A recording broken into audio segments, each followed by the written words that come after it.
இன்றைக்கி என்ன பார்க்க போகிறோன்னா, செக்டார்னா என்ன, இண்டெக்ஸ்னா என்ன? எல்லாருக்கும் இந்த டவுட் இருக்கும். என்னடா செக்டார்னா என்னடா, இண்டெக்ஸ்னா என்னடான்னு.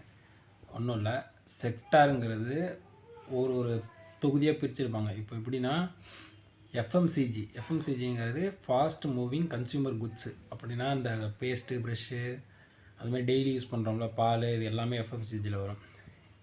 அது மாதிரி ஃபார்மாங்கிறது ஒரு செக்டாரு, ஐடிங்கிறது ஒரு செக்டாரு, அதே மாதிரி இன்னும் நிறைய செக்டார் இருக்குது. இதில் ஹாஸ்பிட்டல் ஒரு செக்டார் இருக்குது, ரியாலிட்டின்னு ஒரு செக்டார் இருக்குது.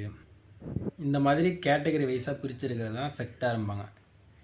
இண்டெக்ஸுங்கிறது ஒரு குறிப்பிட்ட அமௌண்ட் ஆஃப் ஷேர்ஸு. அது எது வேணால் இருக்கலாம், அது எந்த செக்டாராக வேணால் இருக்கலாம், அது எந்த மார்க்கெட் கேபிட்டலாக வேணால் இருக்கலாம், ஹையாக இருக்கலாம், லோவாக இருக்கலாம், இல்லை அது ஆட்டோமொபைலாக இருக்கலாம், ஐடியாக இருக்கலாம். இந்த மாதிரி வெவ்வேறு செக்டாரில் உள்ள ஷேர்ஸ்லாம் ஒன்றாக்கி வச்சுருப்பாங்க இண்டெக்ஸில். அந்த ஒவ்வொரு இண்டெக்ஸும் ஒவ்வொன்றத்தை குறிக்கும். இப்போ நிஃப்டி 50ங்கிறது ஒரு இண்டெக்ஸு. அந்த இண்டெக்ஸ் எதை குறிக்குதுன்னா டாப் 50 கம்பெனியை குறிக்குது. அது மாதிரி நிஃப்டி நெக்ஸ்ட் 50, ஆல்ஃபா 50, இது மாதிரி ஒவ்வொன்றுத்தும் ஒவ்வொருத்தரும் குறிக்கும். இதுதான் இண்டெக்ஸுக்கும்